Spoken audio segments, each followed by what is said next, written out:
everybody, and welcome to the VitaCast, episode 73. The best host is back. Just kidding. Hey, Kyle, how's it going? Hey Tyler. Starting it off strong. I'm just kidding. You did a great job last week with the podcast. I'm proud of you. Yeah. And it seems like people liked it. I got some comments on it, and they thought it was interesting, so. Well, that's good. I'll have to interject every once in a while and just take over and maybe do it a little differently. Maybe do it my way next time. Yeah, you never know. Well, alright. It's the VitaCast.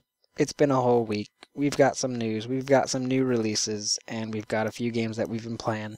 So, let's do the first thing, and that would be what we've been playing. Kyle, what have you been playing? Well, I've actually been pretty busy this week, so I haven't played a whole lot, but I did play a couple Vita games, thankfully. I played some Killzone Mercenary, which is, I guess, my current go-to addiction. I'm trying to get back to Hot Shots Golf, but I keep getting sidetracked, so I'll get there eventually.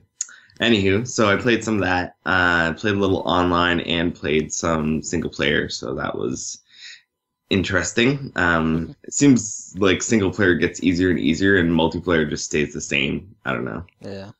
But anywho, moving on. I also played some Helldivers because of that patch that dropped. I wanted to see how nerfed the mech ammo was, and it's not that bad.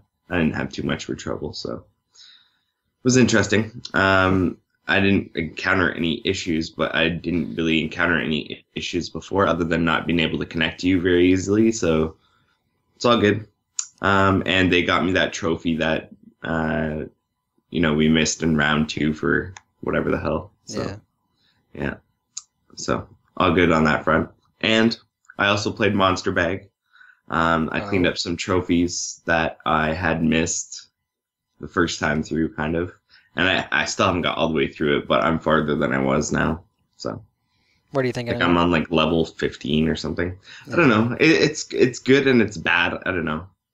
Interesting. At the same, like I really like the idea and the art style and everything. It's just the execution on some of the stuff. I'm like, I would rather do stuff more like the first couple of levels and have it be like an easy game and be done than have it, I don't know. It's not like it's hard later. It's just kind of annoying. I don't know. Yeah. That's just kind of how I feel. So I would rather they have made it an easier game and not so annoying than an annoying game that I can't seem to get back to finish. So yeah. But yeah, that's what I've played this week on Vita. And then, of course, there's my addiction, which we won't even mention. What have you been playing, Tyler? Well, alright. I've got a long list, but some of them I'll just mention, and that's about it. So the first one would be Call of Duty Black Ops Declassified. Yes, you heard that right. I decided to rebuy that game because I sold it a long time ago, and I figured why not pick it up again. It's cheap right now, and who knows, maybe it'll be fun to mess around with some multiplayer. But anyways, played a little bit of that. I also played some Crinkle Crusher because I've got the review for that one, and I just beat it today, so hopefully I can get that review out ASAP. I also started up Helldivers to get that trophy, but that's literally it. I didn't play any of it, so I guess that doesn't really count. But yeah, got the trophy. Woo! And then I played a little bit of Minecraft. I started a new world, like a survival world where I have to survive on an island. So my girlfriend and I did a little bit of a video of that, and it was interesting. So if you want to see that, feel free to go to my channel and check it out. I think I killed like 3 people in Borderlands 2 and then stopped because I decided I wanted to play something else, and that was MLB 15 The Show, doing a little bit more of that. Still frustrated about certain things, but still having fun in it. I also played some Sketchcross, not a lot, just a little bit. It's an interesting puzzle game. If you like Sudoku, then this might scratch that itch. But yeah, it's an interesting little puzzler type game. I also played a little bit of Shovel Knight, not very far, but I played a little bit. I'm enjoying it. It's a fun little game. But yeah, still not that far, so I want to play more of that. And I think I played some Titan Souls. I can't remember if I played that last week or if I actually played it this week. I think I did. Anyways, I played Titan Souls, maybe. And I am starting to get really good at that game. Like, I was able to kill like 3 bosses in under like 30 minutes, I think. And I felt like a badass. So yeah, I think that's all I played. I might have played Killzone Mercenary with you. I think I might have.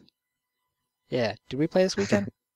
We didn't play this weekend, I don't think. I think we might have. Maybe.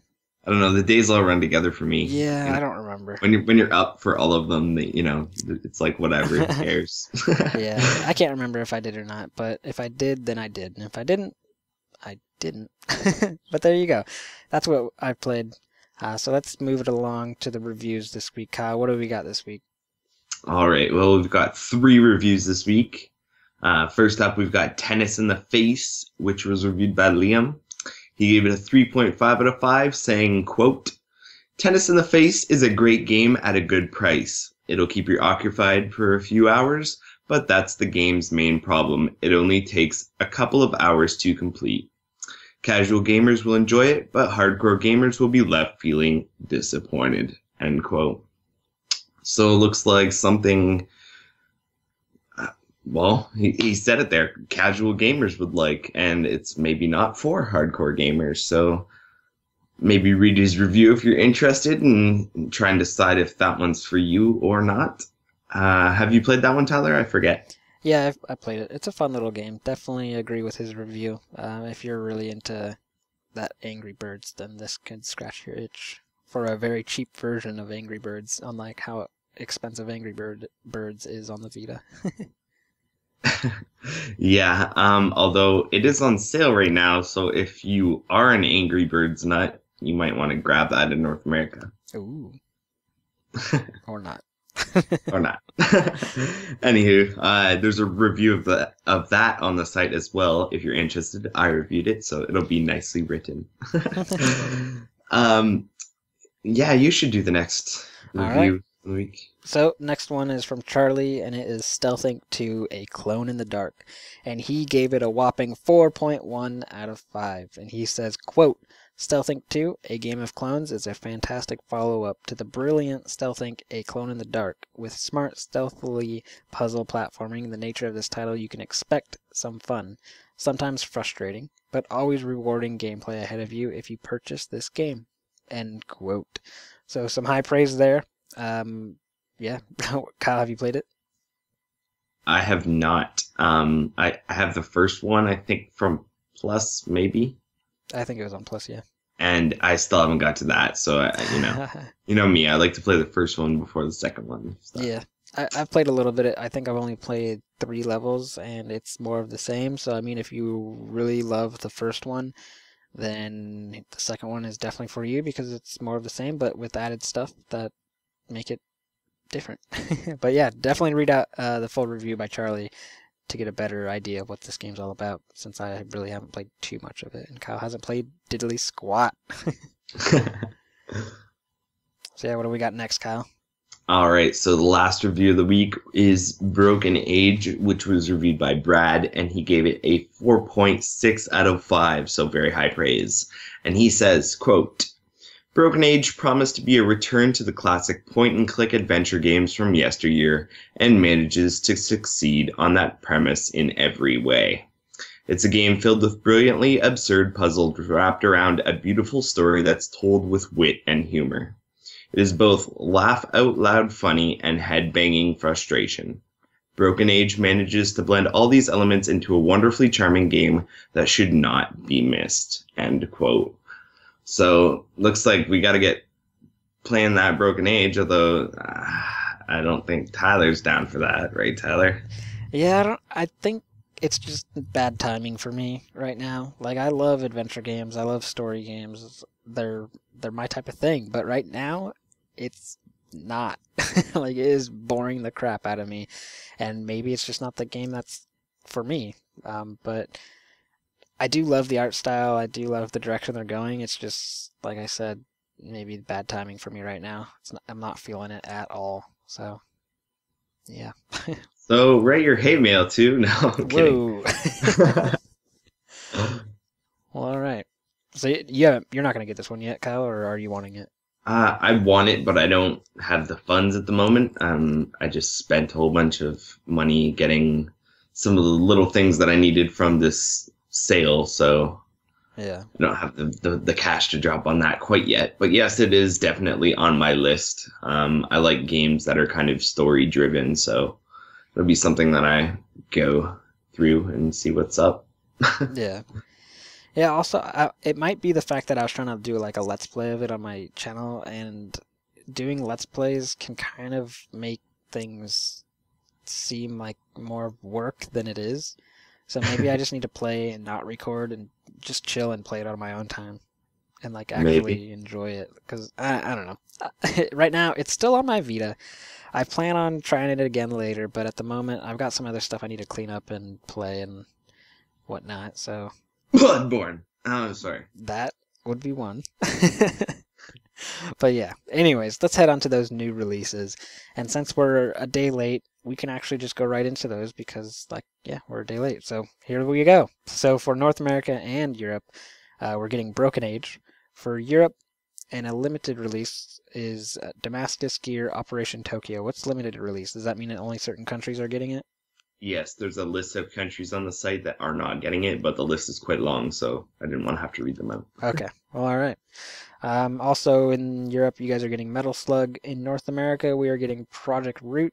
In Europe, you guys are getting Sayonara Umihara Kawase Plus. And in North America, we are getting Sketch Cross. So there you go. Those are your new releases. Kyle, any of them gonna grab you?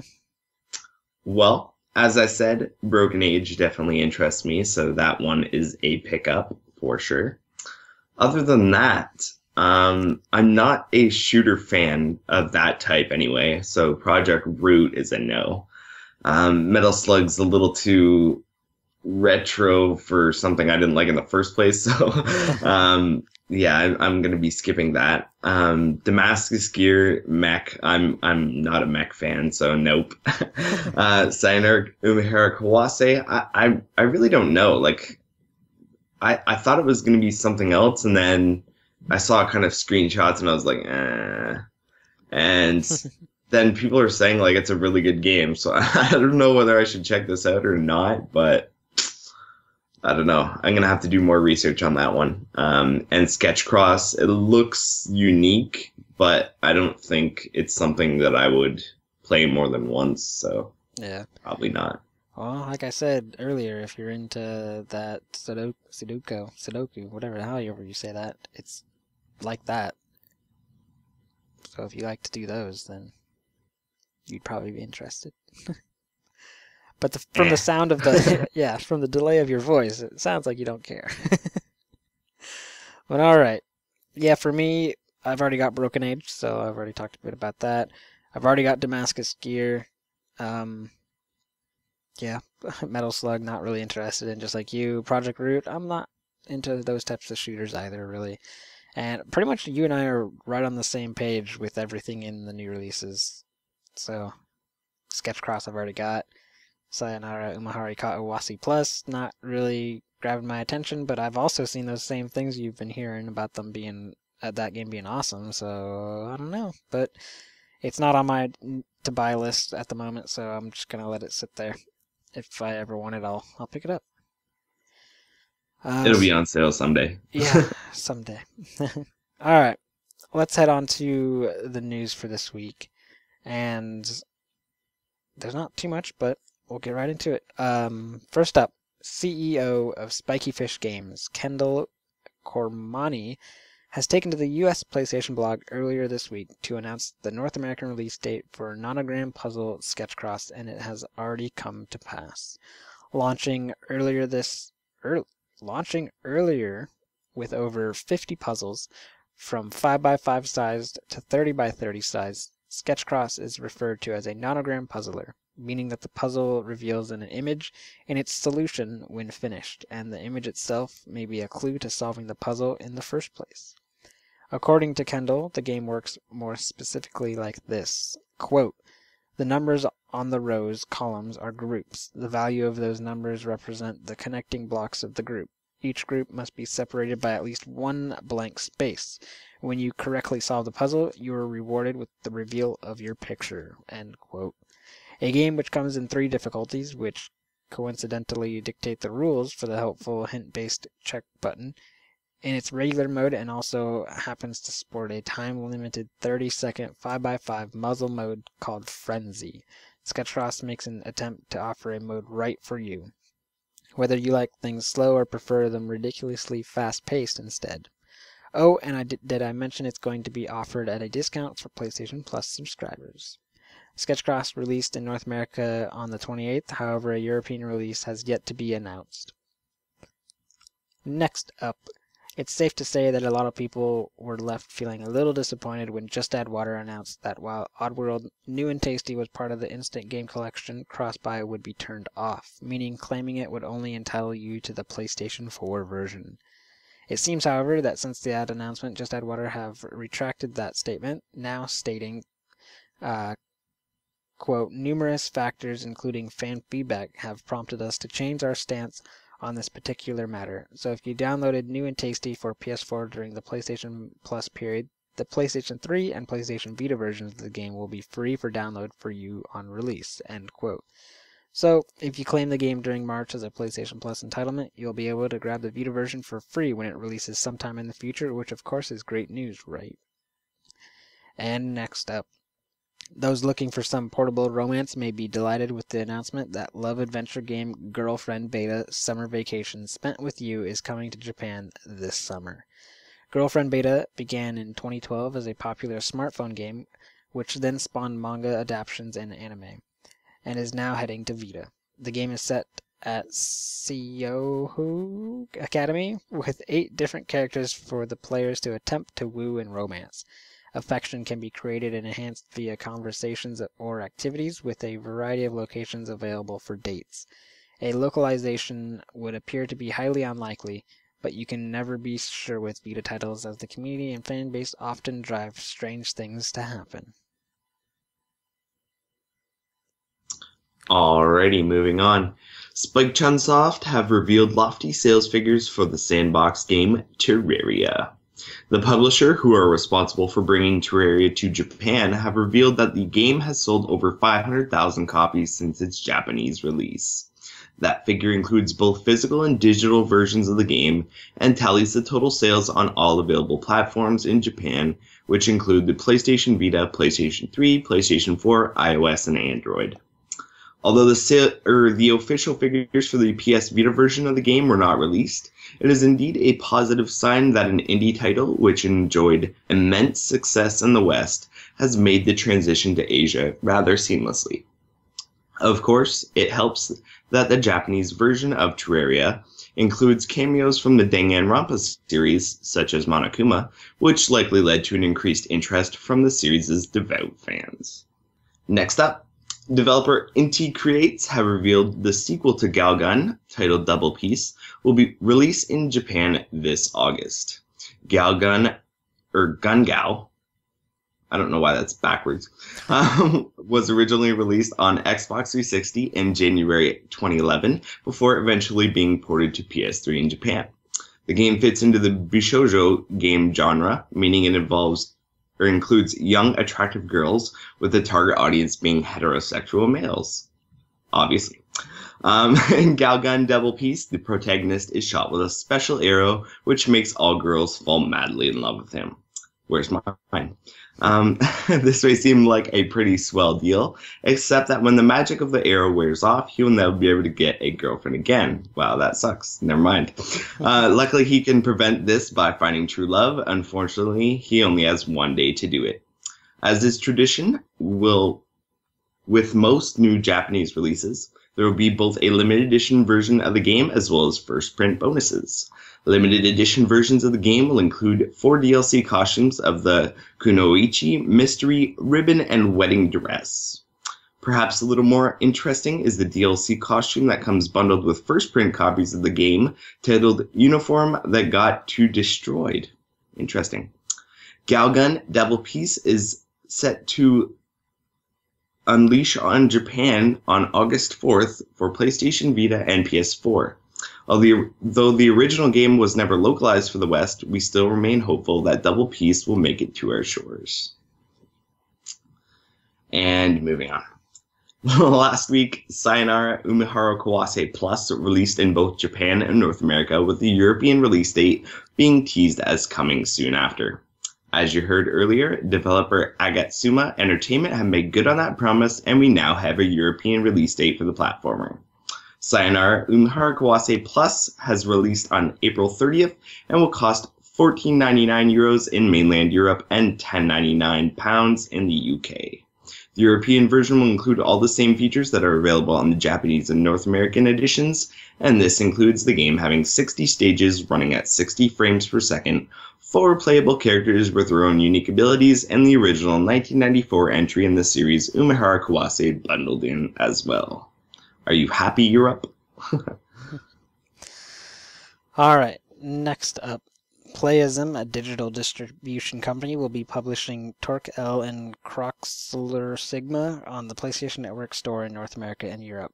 Torque L and Croxler Sigma are known as Dojin Games, which is Japanese for self-published.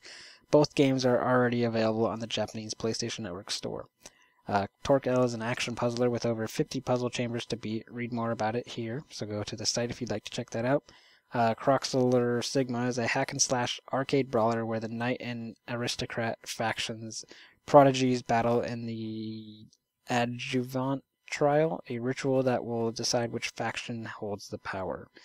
Both have been listed for a 2015 release with no exact date announced, however. As always, you can be sure the Vita Lounge is on the case. And next up, Owen Hill from Mojang has revealed on the European PlayStation blog that Bart, Homer, and company will be heading to Minecraft this week via a Simpsons skin.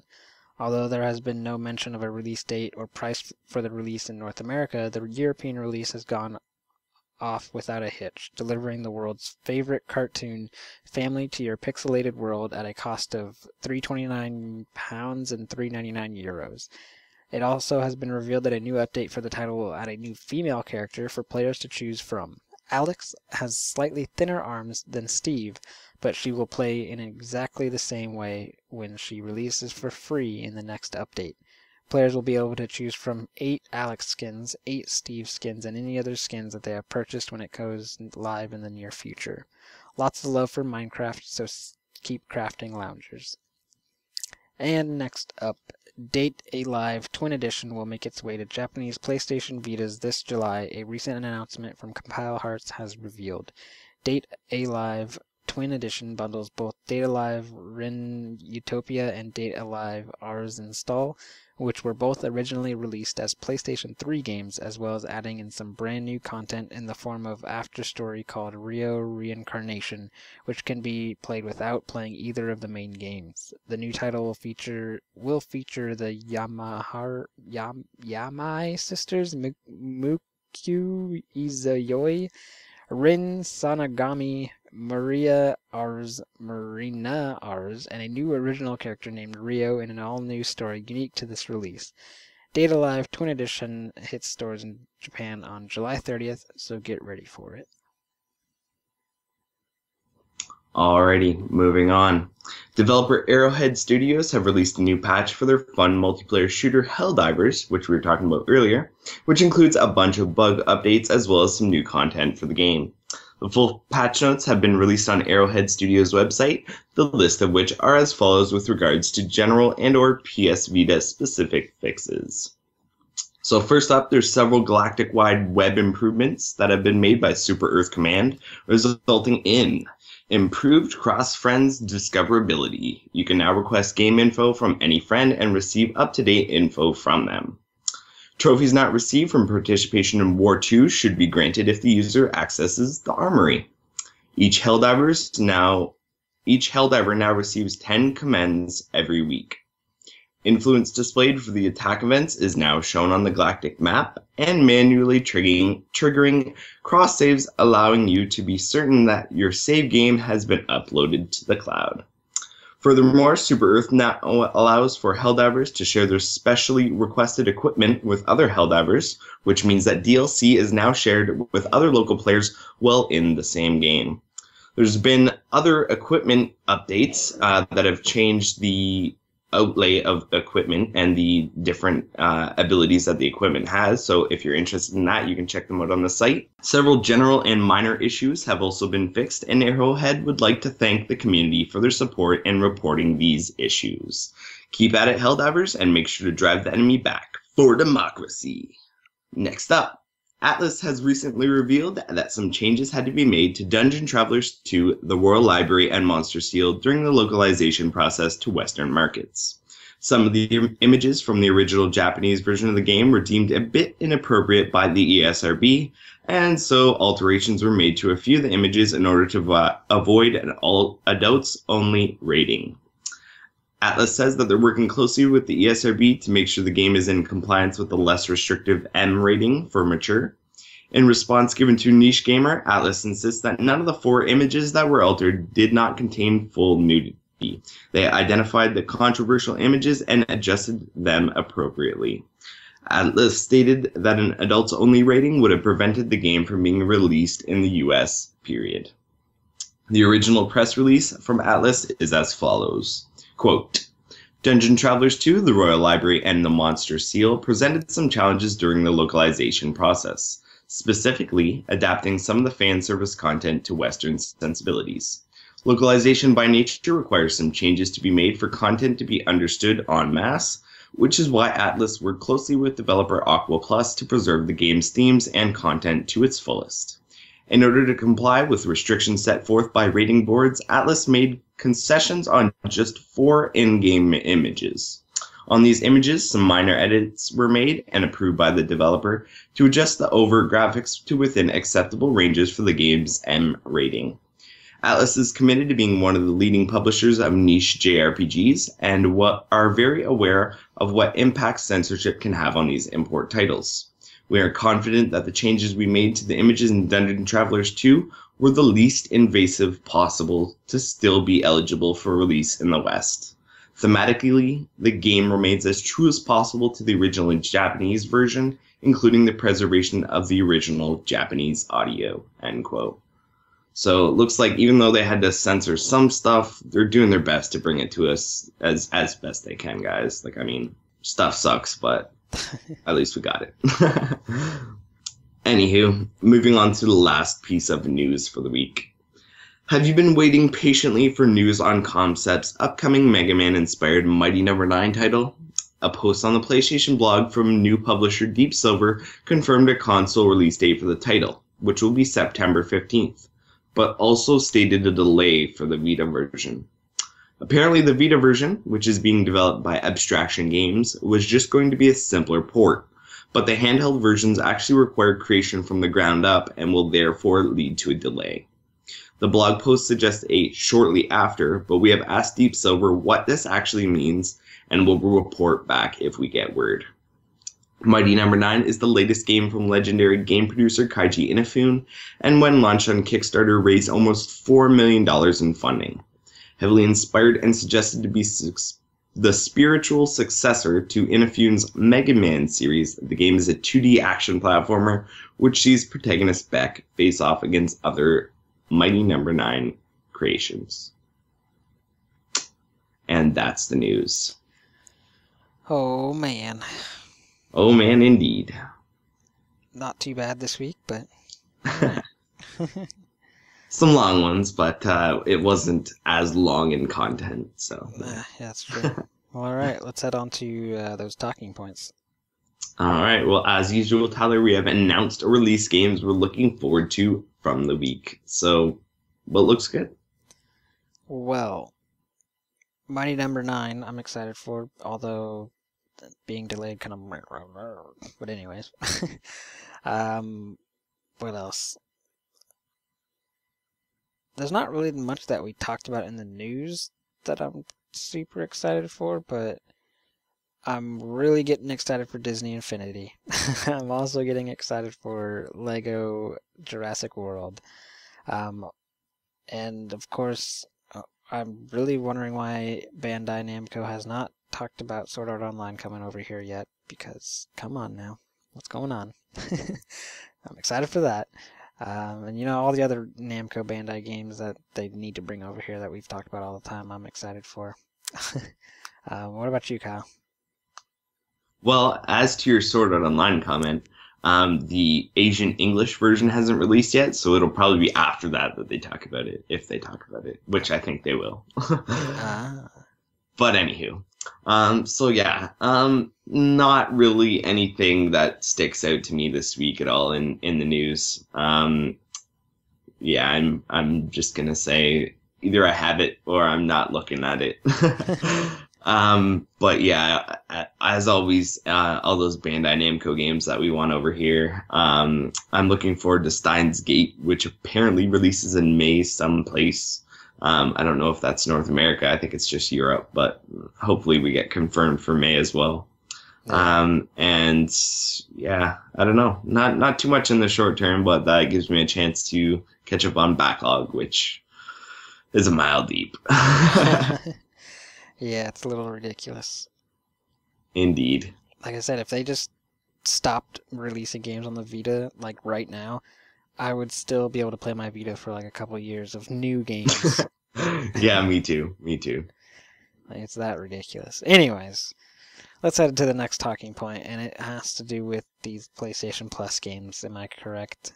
It does. So we finally got word on what's coming to PlayStation Plus for May, and this is both regions. First up, we're getting The Unfinished Swan. I think you've played this one, haven't you, Tyler? Nope, but I bought it. It's Oh, in my there you go. backlog. So if you weren't like Tyler and you haven't bought it and haven't played it, that's coming next month. We also have Race the Sun, which I guess I should tell you what Unfinished Swan is like. It's a artsy kind of game. It has something to do with a fairy tale, and the story is uncovered by basically uncovering the world. So you kind of paint the world and then go through the story based on the world that you've uncovered. I don't know. It's kind of hard to explain. It's There's free. a review on the site and it's free, so just get it. Yeah. Next up, we have Race the Sun, which is a minimalist racing game in the endless runner genre. You basically play as a flying ship and you have to, get as close as you can to the sun. Yeah, it sounds kind of weird, but it's definitely interesting. And if you need something to play, it's definitely worth a look at. Next up is Hohokum, which is apparently a very relaxing game, although it looks like it might not be. It's basically some sort of adventure game, it looks like. I know we have a review on the site, but I'm kind of blanking on this one. Do you know what this one's about, Tyler?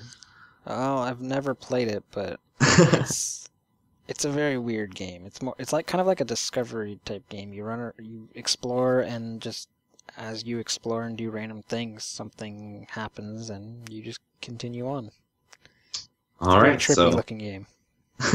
yeah, it's definitely colorful and unique looking. So if you like something like Monster Bag, this might be for you because it's kind of unique looking like that. Yeah, I'm glad this one's coming on Plus, because this is one that I actually constantly thought about buying, and I'm just like, nah, I don't need it. And now that it's free, bam, there we go.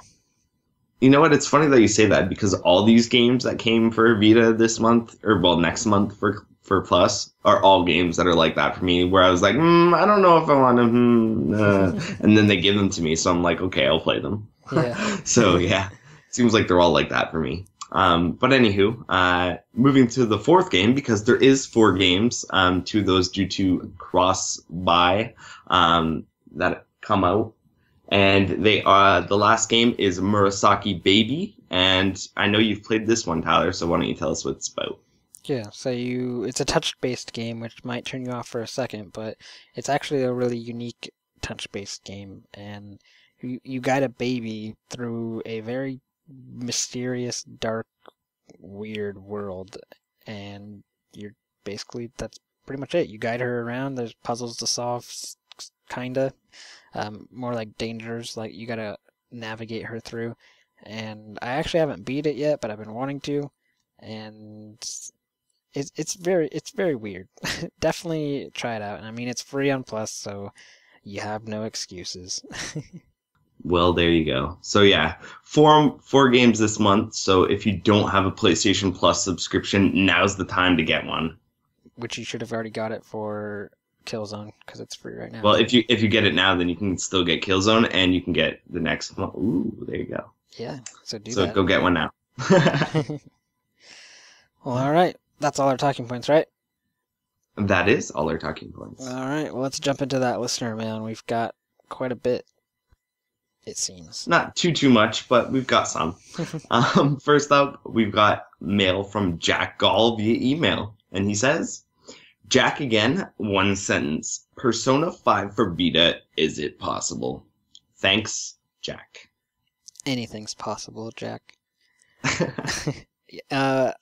I think it is, although there would be a lot of toning down on things. Like if you watch the trailer where he's walking around, I don't know if he's in a school or in a subway. I think he's in a subway, and there's a ton of people walking around being active. I think that kind of stuff would have to be toned down, like maybe taking out a couple unnecessary characters out of that scene, or just in the town that you're walking around in. But everything else I saw, it doesn't seem like it's that crazy. Obviously, graphics would be dropped a bit, but if they were to announce it tomorrow saying that the Vita version's coming, a week later or like a month later, I'd be like, I'm waiting. I'm not even going to worry about it. Because I would so rather play it on the Vita, just because that's what I play most of the time. So, but yeah, I think it's possible. But do I think it's actually going to happen? That's a different story. What about you, Kyle?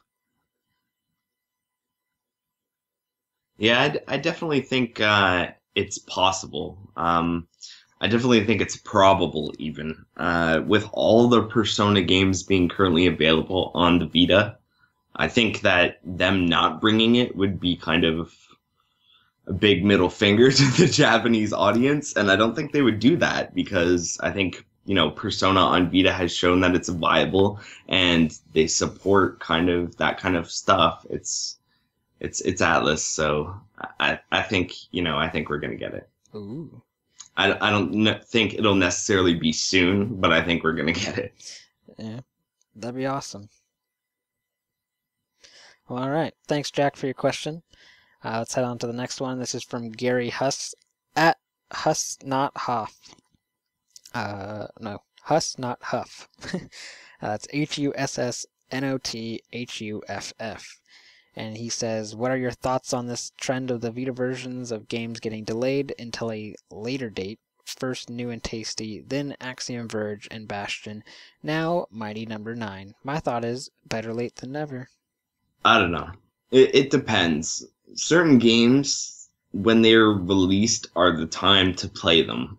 Now, I don't necessarily think any of those games are like that, but if it was a game like that and they released it and they skipped the Vita version and said, like, way down the line, I'd probably play it on another platform, to be honest. Yeah. But, like, stuff I know is coming and stuff that isn't, like, time sensitive, like, certain things you kind of have to play with friends and stuff like that, and they don't play it as often down the line, so you want to play it now. I don't know. Those kind of things don't really work, but yeah, for those games, yeah, I agree. Better late than never. Yeah, it's always better late than never. But some of them are kind of annoying. Like with Mighty Number 9, I mean, that's a Kickstarter game, and a lot of Kickstarter people that wanted the Vita version are going to be like, oh, I'm going to just be sitting here while all these other Mighty Number people are enjoying their game, having a blast. Yay for us. We supported your game, but we're getting it late. It kind of sucks. For Axiom Verge, though, that's one dude making that game. Like, not even joking, one person made Axiom Verge, and you kind of got to understand that one person, it's not going to be on every platform right away, so that makes sense. For the other ones, though, it's frustrating, but at the same time, it's a business, and you got to hit the platform that's going to give you the most sales right off the bat, and hope that you can push it out on the other platforms. But it is frustrating. But like he says, better late than never. So yeah, thanks Gary for your question. Well, let's head on to the next one, Kyle. All right, this one's from our very own Liam Langan at Liam Hangover on Twitter. And he says, with the delay of Mighty Number 9, do you see this as another dev shafting the Vita? Do you think it'll eventually be canceled? What do you think, Tyler? Well, shafting the Vita, it kind of is. It feels that way, but I don't know. It's a little weird because it is a Kickstarter game, and I don't understand how they're able to make so much money off a Kickstarter and then just throw the game to another company to make for another platform. It's like, wait a minute, you Kickstarted it for the Vita, meaning you guys were saying you're gonna get it on the Vita, but I guess it doesn't say like we're gonna make it on the Vita, so it's kind of. And then will it ever eventually get canceled? No, because it's a Kickstarter game that they said it's one of their goals, and that means they have to do it technically. So they would lose a shit ton of money if they're like, we're not bringing it to the Vita now. A lot of people could just go report them on Kickstarter, and Kickstarter would be, you need to refund all of their money, and that would just destroy that company. So highly unlikely that it gets canceled unless some crazy stuff happens. Like, I don't even know. I don't even know what would have to happen. Crazy stuff. So yeah, don't worry about that, Liam. It's coming. Just later, unfortunately. What about you, Kyle? All right. So, do I see this as another dev shafting the Vita?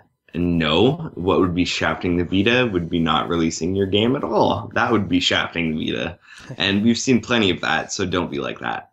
As for do I think it'll eventually be canceled? As Tyler said, it's a Kickstarter game, so they pretty much can't cancel it without like a huge backlash of bullshit. And it's like not even, people whining bullshit. It's like, legal bullshit. So yeah, they're not going to do that. So yeah, you can be sure that it'll come. It's just when it's going to come, then nah. Yeah. Yeah. Man. Well, all right. Thanks, Liam, for your question. Let's head on to the next one, and this one is from The Cycling Wolf on Twitter, at The Cycling Wolf. And he says, since the Golden Week sale dropped and contains so much Vita love, do you think Sony is waking up to the Vita? No. No. No. I don't think throwing us a bone every once in a while is waking up to the Vita at all. No. This sale happens every year. It's Golden Week.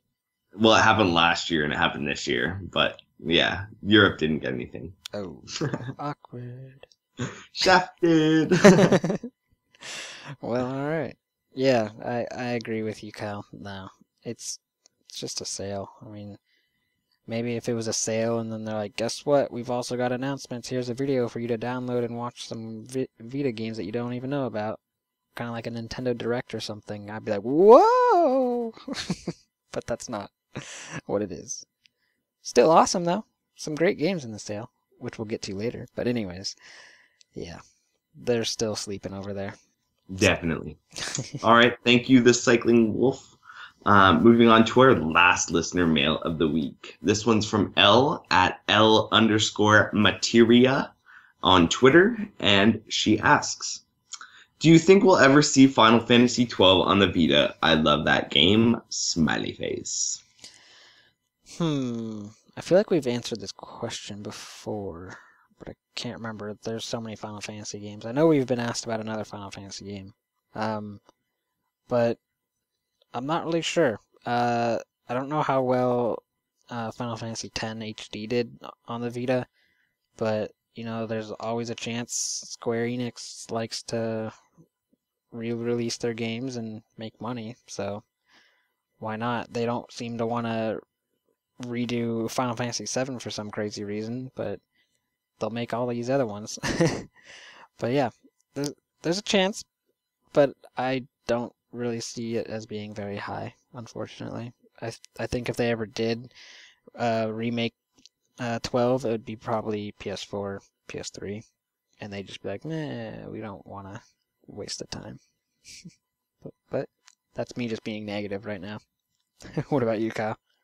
Yeah, I don't think it's in the cards. I just don't think that, Square Enix would put that much effort into something. I don't know. Yeah. It just seems like they kind of put 10 and 10x2 out there to satisfy people, and then they were like, there you go, here's a game, go away. Yeah. That, I don't know, that just kind of seems like Square Enix's modus operandi. So I don't really think that we're gonna get a 12 or anything else. Yeah. Just saying. Well, I mean, just go back to the PlayStation experience when they showed Final Fantasy VII and everyone freaked out thinking it was an HD thing, and it was just like, now it's playable on PS4. Have fun. So, I mean, they like... Ugh. Yeah. Anyways. Sorry, El. It doesn't seem like it's very likely, but you never know. Always have hope. Bug them. Send them tweets. Who knows? You could be the reason why they bring it to the Vita. And then we'll praise you. Alright. Is that all the questions we've got, Kyle? As far as I know, did you get any I didn't, Tyler? I don't think so. Pretty sure I have Well, there you tagged go. in all those ones that we've gotten. So yeah, thank you everyone for all your questions. We don't have Guess That Game because Liam's not here, but I am hearing... I'm still winning. Yep, Kyle's winning yeah. 3-0. But what I'm hearing from Liam is that he'll be here next week. He was going to be here this week, but unfortunately we're a day late and he wasn't available today, so womp womp. But yeah, hopefully next week he'll be here. So let's head on to check this out. Kyle, what are we going to check out? All right, well, I've got a couple of recommendations for you this week because of the awesome sale and because of the awesome games in the awesome sale.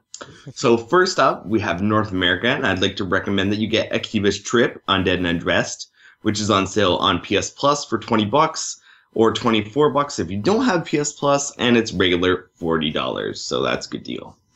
Also, Hatsune Miku Project Diva F on sale for $15. That's PlayStation Plus. The regular sale is $18 and it's regular $29.99, so good deal there as well. Then there's my, of course, favorites-ish. Senran Kagura Bon Appetit and Senran Kagura Shinobi Versus. They're both on sale. Bon Appetit is $7.49 for PlayStation Plus, $8.99 for non-PlayStation Plus, and regular $15. So decent deal there as well.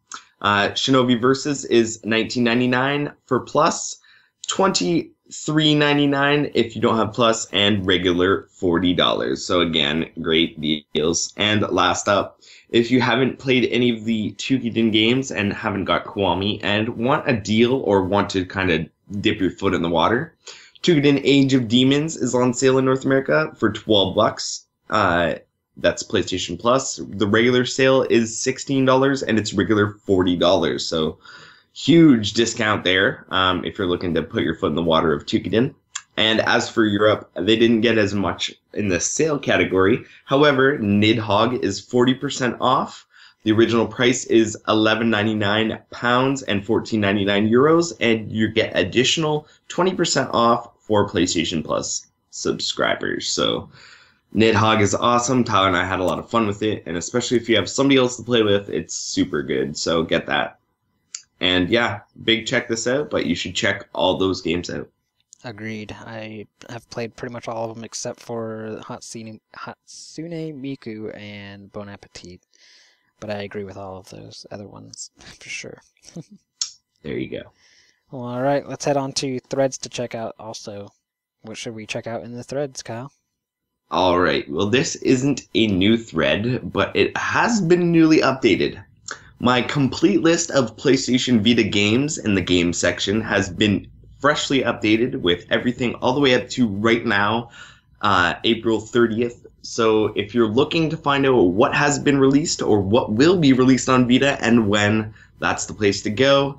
The list has like 600 and something games, I think, on it, maybe 700 and something games on it.